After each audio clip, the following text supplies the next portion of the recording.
Hello everyone, welcome back here to Weather on the Go, all your weather coverage, and we are going to be tracking Tropical Storm Helene that has actually just formed late this morning and go over all of the new data that we have here with the latest weather models, the National Hurricane Center forecast with the cone of uncertainty in the track, the peak intensity of the system and what we can expect, and any curveballs this system may be able to throw our way as it makes landfall in Florida and across the southeast over the coming days. So thank you all for watching here. Hope everybody's having a wonderful Tuesday, September 24th, 2024 so far out there. Thanks for everybody joining. If you are just joining, make sure to press the like button down below. It definitely helps out to get more of this information passed along to more and more people. And of course, it really helps out in the algorithm to, get, again, more of this information to more and more people. So, all right, so right now what you're looking at is the GOES satellite imagery here. This is across portions of the northwestern or western Caribbean Sea. This actually has not began to move into the eastern Gulf of Mexico yet. You can see the system here. Last night, very tall overshooting tops with the system, very cold tops, which means the system is maturing slowly but surely.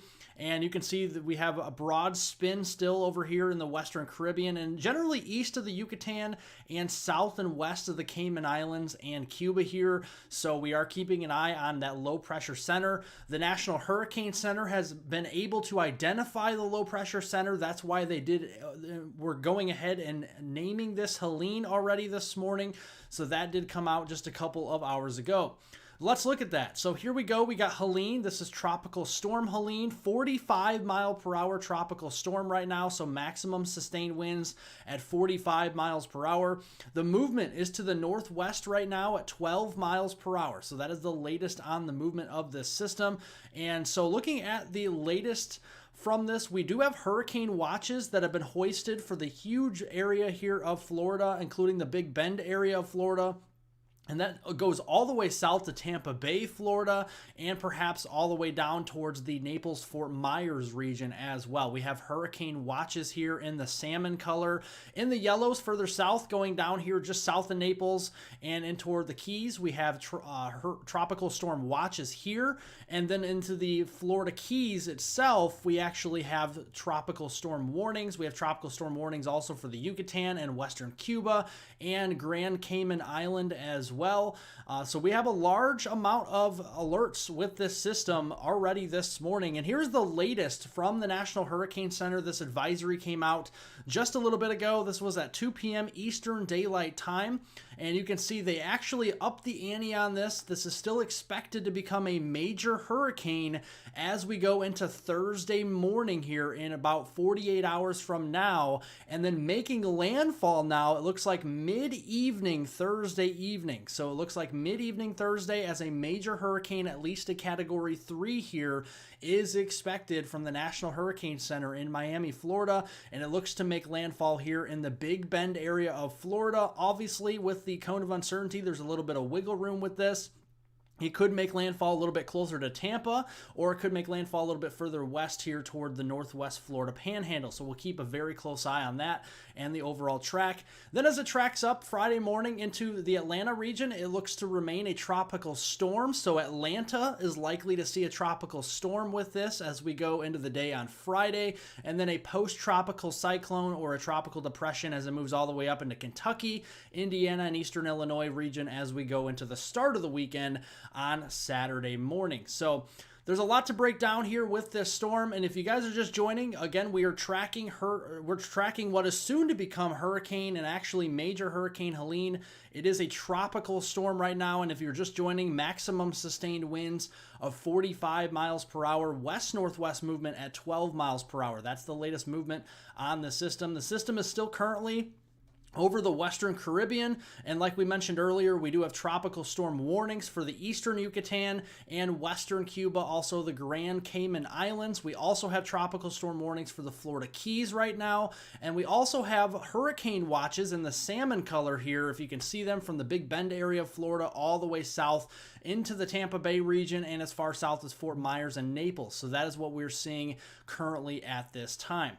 Let's go to the latest here on what our sea surface temperatures are looking like. Pretty warm out here. This system is in the warmest waters we have really in the Atlantic basin at this time. So we are seeing plenty of thermodynamics with this system in order for the system to really sustain itself and start to grow and mature. And rapid intensification is a likelihood with this system as it moves out from the Caribbean into the eastern Gulf of Mexico.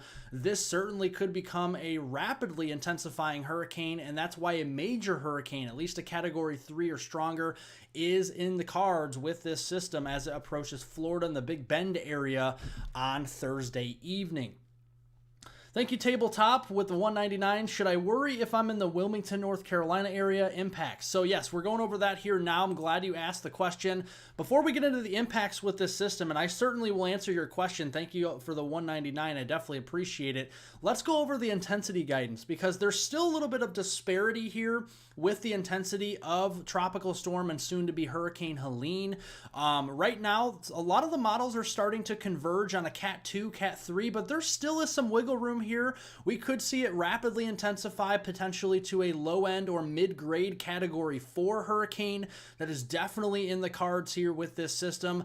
I think a Category 5 is a reach with this system. I wouldn't rule it out, but I think it's a very low probability of a Cat 5 hurricane occurring with what I'm seeing with this system, especially if it takes that little bit of an eastward jog. It has a little bit less residence time over the water. However, some of the latest guidance we were seeing last night was actually showing this system slowing down a bit. Now, if that occurs, even if the eastern shift did occur towards the Tampa area and maybe not north toward the Big Bend, for example, even if the system slowed down by maybe a couple of hours, that could allow the system to get a little bit stronger than expected. So that's why I think Category 5 is still possible, but it's not likely at this point. I think the more likely solution will be for a Category 3 most certainly, but I think even as high of a low end to mid-grade Cat 4 is our peak intensity of what we're probably looking at with this system coming in for the upcoming weekend.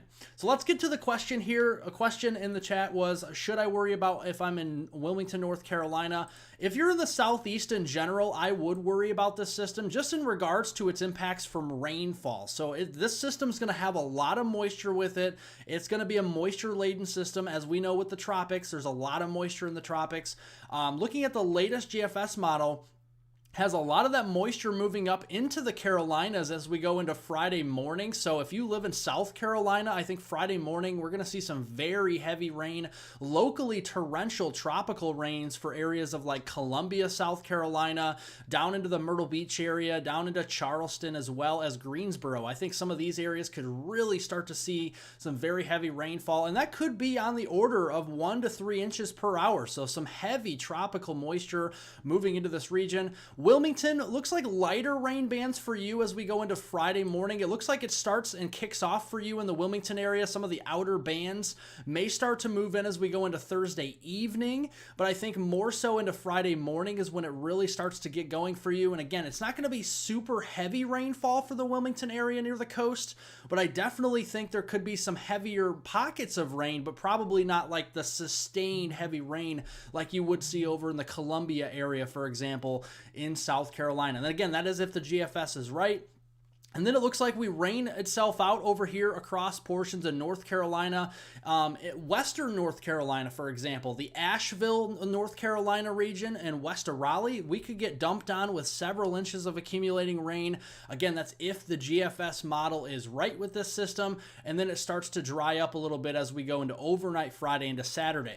For the Wilmington area in general here, and I'm going to look at this, let's look at a couple different solutions. The GFS model actually has you folks in the Wilmington area getting about a solid ½ inch to 1 inch of rain. Not too terrible. A nice soaking of rainfall. Looks like the heaviest of the rain on the GFS model is focusing across Georgia, like the Atlanta area. We could get dumped on with several inches of rain. We're averaging 3 to 6 inches here with locally higher amounts than that in the Atlanta metro area. So if you live in Atlanta, you know there's a lot of concrete and asphalt there, and that's going to create a lot of runoff with this system. So again, that's another reason why we need to make sure our gutters are cleaned out as well, get all the leaves out of there if there's any fall foliage that is starting to fall down.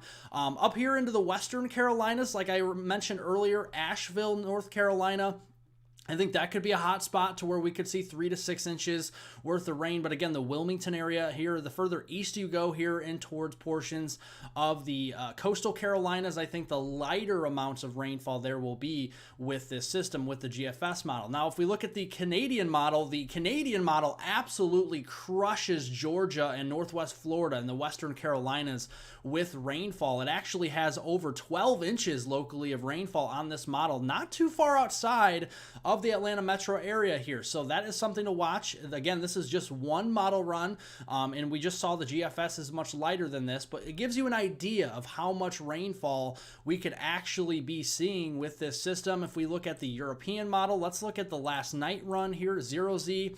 It still has Atlanta and up into Asheville and even the Knoxville region in Tennessee with 3 to 6 inches of rain, possibly a little bit more. The Icon model is also in the same ballpark, and it is actually a second model that shows a foot of rain in some of these areas. So that is concerning with a lot of the hilly terrain that is in these regions. A lot of runoff is expected. We know the Appalachians are very, very terrainy. We know that the Smoky Mountains are up here as well, and a lot of forest areas too into the southeast, and especially Georgia here in the Peach State. We definitely have a lot of trees and stuff around, so I wouldn't be surprised if we have a little bit of some mudslide activity, especially if we have hilly terrain. Wouldn't be surprised to see that with a lot of this rainfall coming in really just a 24-hour period or so. So that is something to very much keep an eye on. Again, if you're just joining, make sure to press the like button. Thanks everybody for joining. Hope everybody is having a great Tuesday, September 24th out there. We're tracking Tropical Storm Helene, talking about impacts, what you need to know. If you have any questions about Helene, make sure to jot them down in the comment section as well. We'll answer as many questions as we can in today's live stream. That's what we're here for. We're here to help you guys out into understanding what this system will bring right outside your door this week and this weekend. All right, so let's see here. We got some more questions coming in. How will Helene's track cone affect Jacksonville, Florida?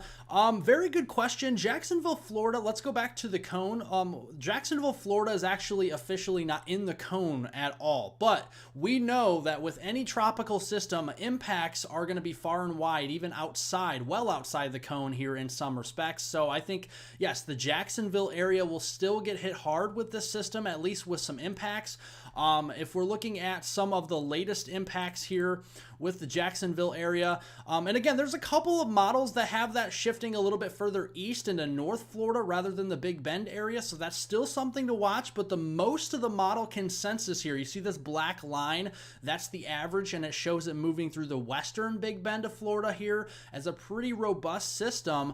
But some of the spaghetti models here are actually moving it a little bit further east toward the central and eastern Big Bend areas there, and then closer toward the Jacksonville area.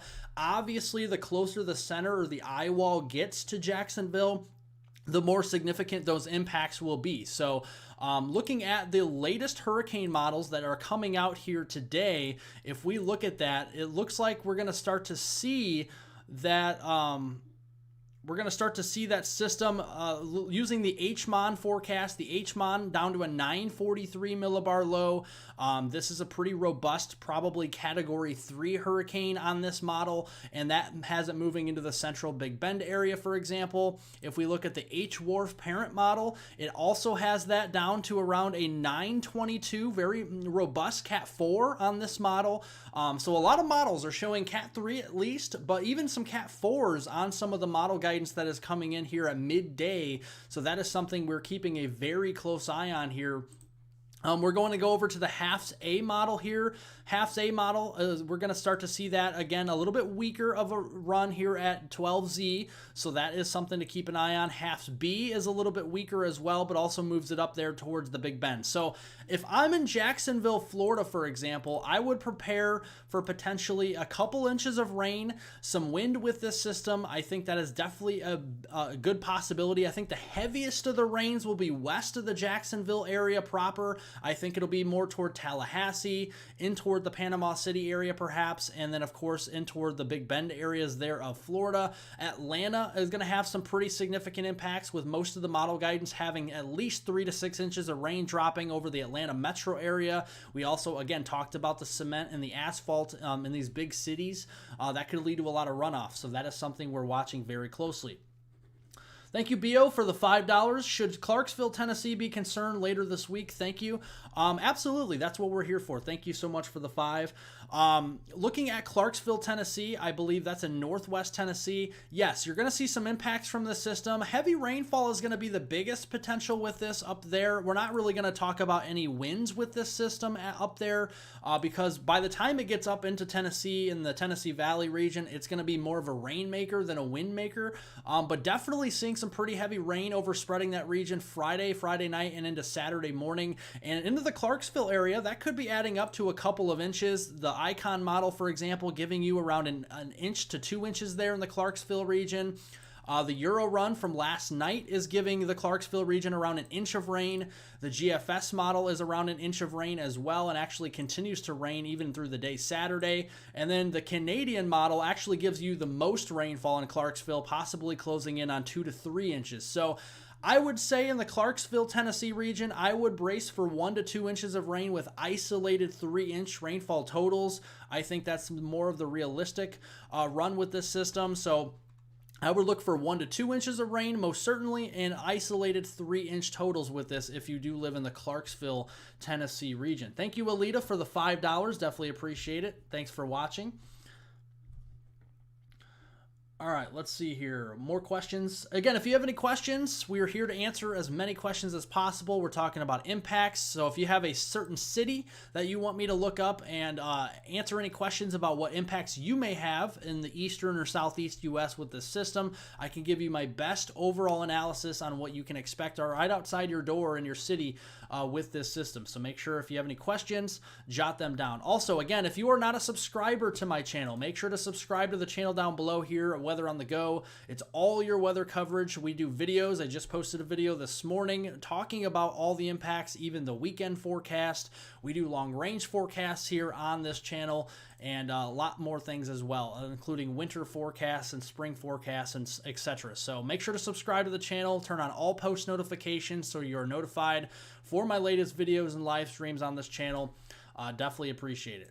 Hope everybody's having a great Tuesday out there so far. Let's see, let me scroll up and see here some more questions. Hey, Kathy, thanks for joining. Appreciate it. Do you think there will be a severe risk in coastal North Carolina with this system?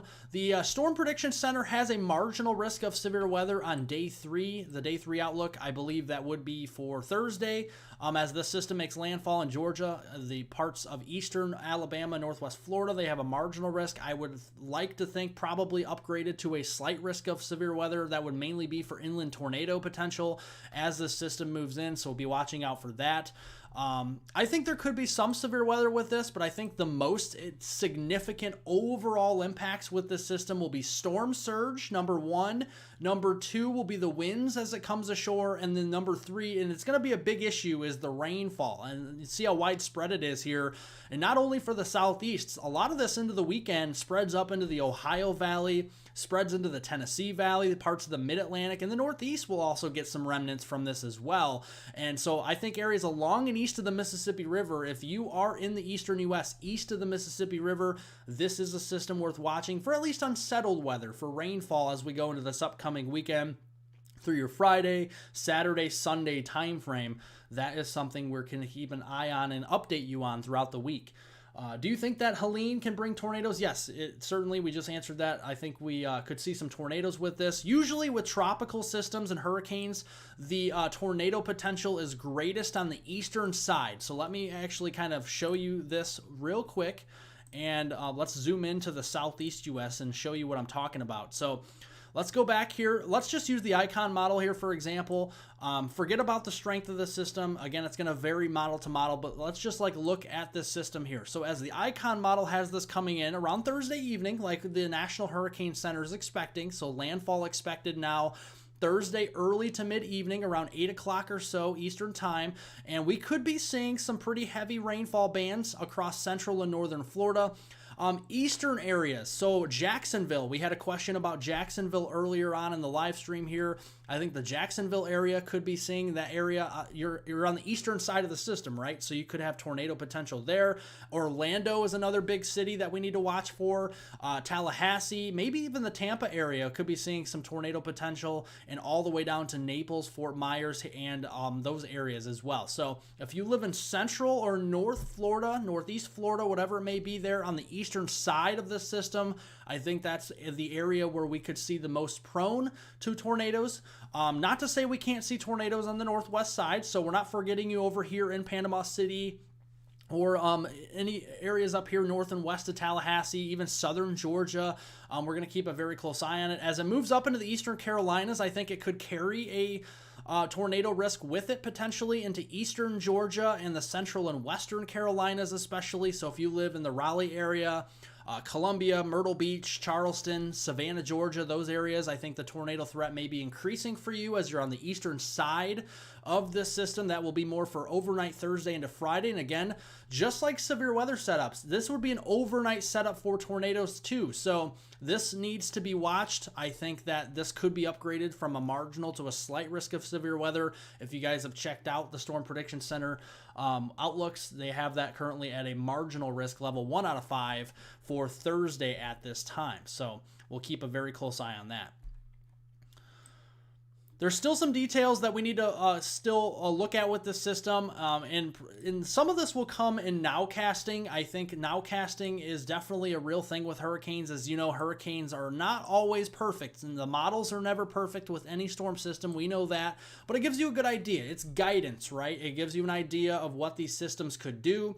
It gives you a good idea of what these systems are capable of, and I think that so far the guidance is trending toward the Big Bend of Florida. So if you're anywhere in the Big Bend, you are in play for the landfall and the eye wall moving across your area. Florida, it could be as far south as Tampa Bay. It could be as far north and west there as just west of Tallahassee. That's where the eye wall could make landfall as it moves in Thursday evening. Again, we're talking around 7, 8 o'clock Eastern time. We're going to keep a very close eye on that here over the next 24 to 48 hours. And we'll continue to update you folks right here on this channel, whether it's on videos, live streams, both. Even on social media. If you guys haven't followed me on Twitter or X, follow me at hweather420. The link for the Twitter page is in the description below, so you can click on that and follow me there for the latest information that we do post. And I'll be posting more information as well, and pictures and photos of the hurricane, and reposting them as we go through the storm here this week. The Gatlinburg area, yeah, we're looking at pretty heavy rainfall up here in the Gatlinburg, Tennessee region. I think that we could see at least 3 inches of rain is a good bet for the Gatlinburg region. There are models that absolutely crush eastern Tennessee. This would be on the worst case scenario model, would be up to 12 inches of rain for Gatlinburg. That would be worst case scenario. Maybe more realistic is the GFS model, where we only have around 2 to 4 inches of rain. So I would brace for about 2 to 4 inches of rainfall there in the Gatlinburg, Knoxville, Tennessee region, Chattanooga as well. I think eastern Tennessee has a pretty realistic shot at 2 to 4 inches of rainfall, including Gatlinburg, Pigeon Forge, and all those areas over there. Even in Nashville, the Music City, could see 2 to 3 inches of rain with this as we go through Saturday night and into Sunday morning. So definitely a realistic possibility. If we look at, again, the worst case scenario here is the Canadian model, or the icon, again, having pockets of a foot of rain in larger areas from Atlanta up toward Chattanooga and Gatlinburg. So that would be worst case scenario. That could also include Asheville, North Carolina. Hopefully that doesn't occur. We know it's very hilly up here in these areas. And we definitely don't need a lot of flash flooding. We definitely don't need that. But we need the rainfall. We'll take any rain we can get. We just don't want it in a very short amount of time, right? So what should Pensacola, Florida expect?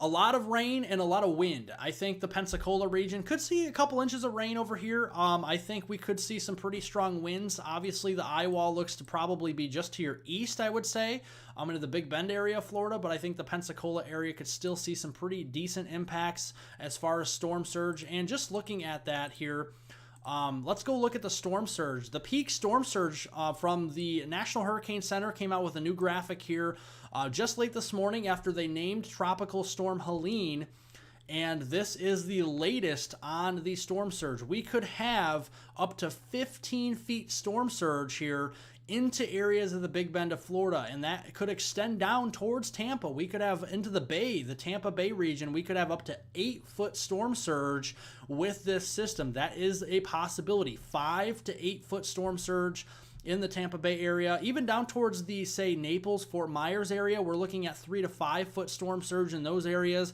You go further south toward the Keys, you're looking at anywhere from 1 to 3 feet to 2 to 4 feet of storm surge. And this is, again, when we're talking about storm surge, to make you guys understand, and if you don't know, storm surge is water over normally dry ground. So this would be up to, for example, 10 to 15 feet of storm surge of water over normally dry ground. So just put that in perspective. Most of us are averaging, what, like 5'9", maybe 5'11" feet tall.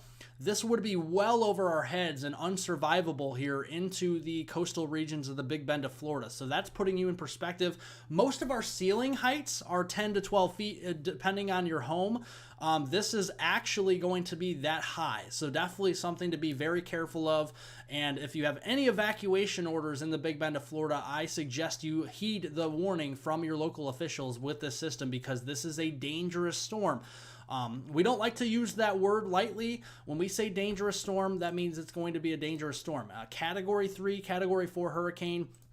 This is taking a similar path to Hurricane Michael that did in all the way back in October 10th of 2018. Similar impacts to Hurricane Michael are there. It's a potential.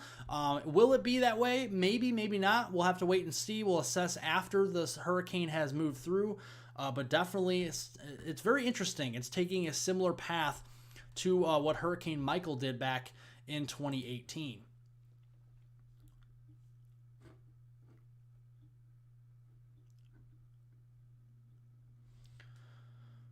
How long might the rain linger in eastern Tennessee? How many wet days? I'm heading down Saturday. Looks like we're going to see probably about 2 days at least of rainfall there in eastern Tennessee. So like if we look at the icon model here, up into Tennessee, it looks like it starts to rain in eastern and middle Tennessee around Thursday morning. Thursday morning perhaps with this. Maybe a little overdone, but I think Thursday, Friday, and Saturday are the prime days for rain. I think Thursday and Friday are the wettest days. There could be some lingering showers or storms there on Saturday. And then we kind of see some more rain moving in and kind of back into that region on Sunday, but that'll be more spotty. Monday could be a wet day. Tuesday next week could be a wet day. We literally could have almost a 5-day period of at least a chance of some rain, but it looks like the best chance of rain in Tennessee there is going to be Friday and into Saturday. That's what it's looking like right now.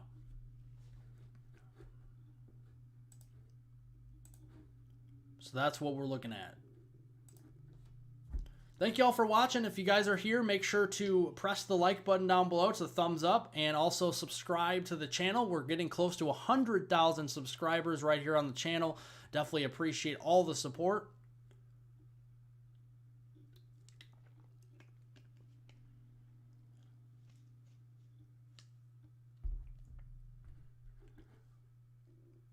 How about Augusta? And also, you think there's a good possibility the storm will shift more east towards the area. If you live in Georgia, I would prepare again for very heavy rain. I think if you live in the Peach State of Georgia, I think you're going to see at least the entire state of Georgia is guaranteed, I would say, an inch of rain. So no matter where you are in Georgia, I think you could see at least an inch of rain from this system. Worst case scenario, like the icon model or even the Canadian model is showing, we could see up to a foot of rain in Georgia. That would be worst case scenario, but I think If anything, I would expect at least an inch of rain in every single county, every single city in Georgia. Is a pretty good bet with this system as we go into the weekend. It looks like the heaviest rainfall in Georgia would be overnight Thursday and into Friday, and then that'll start to move out. And that's a very short amount of time. A lot of this will be falling in a 12-hour period as this storm makes landfall later on here this week.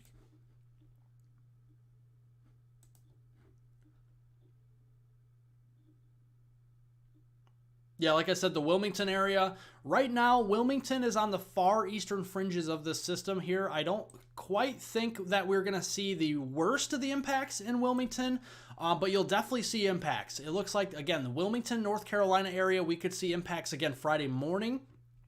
And then it looks like it's just Friday morning and into maybe a little bit of Friday afternoon, and that's it. So it looks like Friday's your day for impacts. And right now, with the latest tracking guidance from the National Hurricane Center, the heaviest impacts, the most significant, will be felt in the Western Carolina. So we're talking Columbia, South Carolina, Raleigh on west. So we're talking Asheville. So if you live in Asheville, North Carolina, very close to the North Carolina-Tennessee state line there, I see a few people in Gatlinburg talking in here, Knoxville, Johnson City, Tennessee, those areas could be seeing some pretty significant rain impacts and some flash flooding impacts from this system. And honestly, with some of these rainfall totals, I would not be surprised if the Weather Prediction Center ups the ante from a moderate risk of flash flooding to a high risk as they have more confidence the closer we get to the system. So be watching out for that. And again, let's go back here and show you the latest on the track of Tropical Storm Helene, which is soon to be a hurricane, by the way. It's expected to become a major hurricane Thursday morning around 8 a.m. and then continue to be a major hurricane the entirety of the day on Thursday. Rapid intensification is expected from Wednesday evening through Thursday evening, so a full 24-hour period of rapid intensification. So this literally could be a Category 1 hurricane on Wednesday morning here, tomorrow morning at 8 a.m., and rapidly intensify through the day on Wednesday and especially Wednesday night, and then continue to intensify rapidly, approaching the Big Bend area of Florida as we go into Thursday evening. And that would be, again, a 12 to 24-hour period of just complete rapid intensification. So a Category 4 is not out of the realm of possibility with this system. That is definitely possible. So we'll keep a very close eye on that for you. I may have a video update for you folks later on today, so be looking out for that. If not, we'll definitely have a video update for you folks tomorrow, so be looking out for that. Just want to get on here and just kind of update you on the latest with Tropical Storm Helene as it has formed. Right now, again, if you're just joining, Tropical Storm Helene has been named this morning around 10, 11 a.m. or so, and its maximum sustained winds of 45 miles per hour. Movement is west-northwest at 12 miles per hour. So that is the latest there on Tropical Storm Helene. The National Hurricane Center, in around an hour or so, will probably have a new advisory update and the cone of uncertainty update as well. So we'll continue to watch it. Again, intensity guidance. I am thinking, personally, with my opinion, all the models that I've looked at, I think a Category 3 is probably a certainty with this system. I think it is a certainty. Category 4 is up there. I think it's possible we could see a low-end or mid-grade Cat 4 if it has its full power and actually can slow down maybe just a little bit more. I know people on social media, and a lot of people ask all the time, whenever there's a Cat 3 or 4, they always ask, well, will there be a Cat 5? Well, that's always a question. And just to answer that question, I don't quite think with the latest intensity guidance that came in this morning, all the weather models, including the global models, the mesoscale, and especially the hurricane models that came in and the ensembles and everything like that, put them all together, I don't quite think Category 5 is off the table. I think it's still possible, but it is very unlikely given the scenario here. If this hurricane slowed down literally just a couple of hours, maybe I would be a little bit more apt to say that, you know, a Cat 5 would be more in the cards. But if this system speeds up literally just an hour, this system would probably only be a Cat 3, maybe not even a Cat 4. So it all has to do with how rapidly it intensifies and also the speed. The speed of the system is very key as well.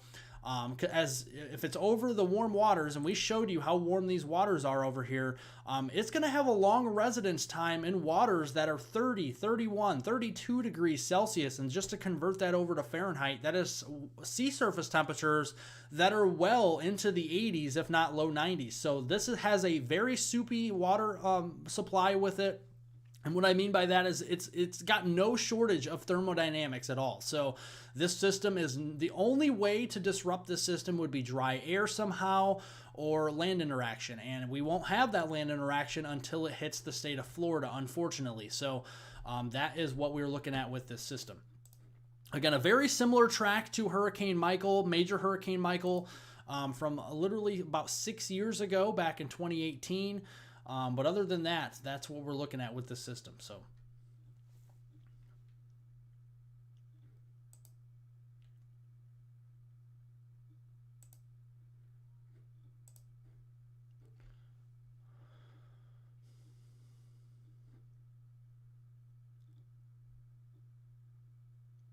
if a hurricane set up shop permanently in the Gulf, how fast could the wind get? Well, there is going to be a hurricane in the Gulf literally tomorrow morning. It will set up shop in the Gulf. So we're looking right now. Again, here's the intensity guidance. We're looking at a Cat 3, most likely, possible Cat 4. Very unlikely we get to Cat 5, but it's still possible. But it's I would say about a 10% chance of a Cat 5, about a 50% chance right now of a Cat 4, and I think about, almost a near certainty, 80-90% chance we see a Cat 3 with this system. We're certainly going to have a Cat 1 and 2, a Cat 3 very likely, Cat 4 possible, and again, unlikely as a Cat 5 at this point. At least with the latest intensity guidance that we're getting as of this morning into the afternoon hours. And of course, this will change as we get a little bit more data this afternoon, overnight tonight, and then again tomorrow morning. And as the system starts to really evolve into a hurricane, we'll really get an idea of how fast this system intensifies. This very well could go up. We could, if we go live tomorrow or something, or we have a video that comes out, and very well, this could up the ante. We could have a Cat 5 with some of these models showing that. But right now, we have no models that are showing Cat 5, and I think that's very realistic because all the guidance has this, speeding up a little bit, slowing down. Just depends on the speed of the system overall as far as the intensity and stuff like that.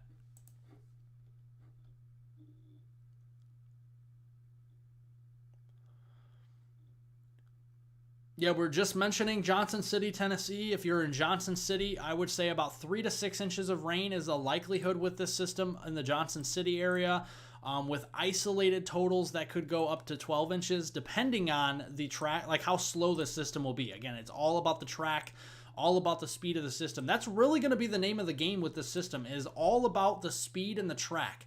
Is going to be the big issue with that's the big issue that we have currently here early this afternoon. Other than that, a lot of the models are in fairly good agreement that this is going to make landfall somewhere in the Big Bend area of Florida.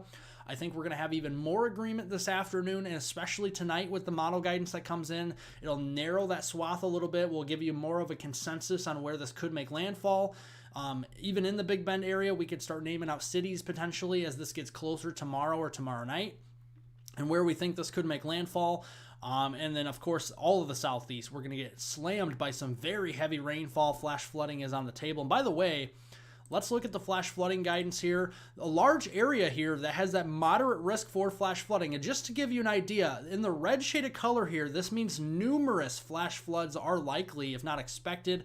This does include the metro area of Atlanta and Tallahassee. So we want to keep that in mind. If you live in Tallahassee, if you live in the Atlanta metro, that is an area that has that moderate risk of potentially some numerous flash floods in this vicinity.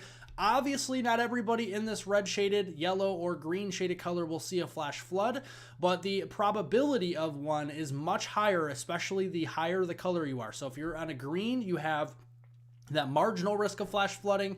In the yellow, that's a slight risk of flash flooding. And in the red, that's a moderate. And just one higher than that is a high risk. That's in the magenta.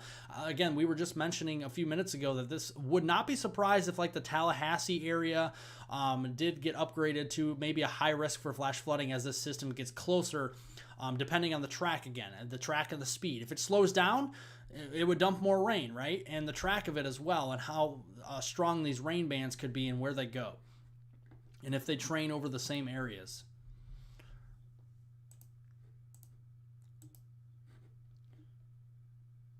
Yeah, if y'all didn't watch my video yet here this morning or this afternoon now, I highly recommend you to go watch my YouTube video. I just posted it here on my Weather on the Go page. It breaks down everything that you need to know with temperatures across the United States over the next few days, the latest on tropical storms, soon to be Hurricane Helene, the weekend forecast, and we're going to be breaking it all down in a video again tomorrow, so make sure to turn on all post notifications for that, so you get the latest here right on this channel. Again, it's Weather on the Go, all your weather coverage. We cover everything, not just this system. I know a lot of YouTubers are just covering this system, which is good. You know, it's good to cover this system, but I want to talk about everything weather. We're not just going to focus our attention on the southeast very much. Also, we're going to, because there's a hurricane coming, but we're going to also focus on the West Coast and the temperatures too. So we're not going to leave you out of the picture. My weather videos actually point that out, and we have we show you the temperatures all across the U.S. and stuff like that. So while this is a high impact event, and this is likely to be a Cat 3 hurricane, this is the main story in my weather videos, but we also cover everything weather, and we also include southern Canada in my forecasts as well. So we cover North America, southern Canada, the United States, the tropics on my forecasts.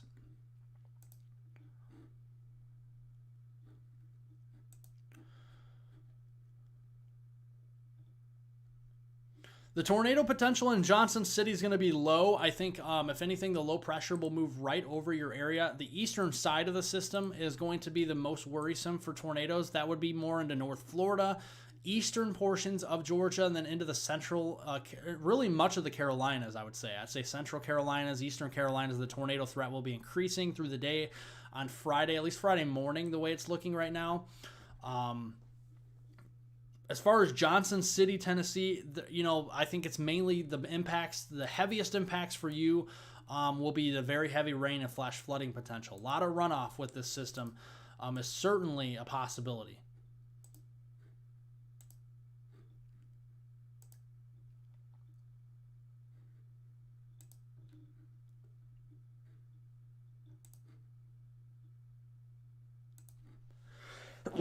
Excuse me, folks, just a second.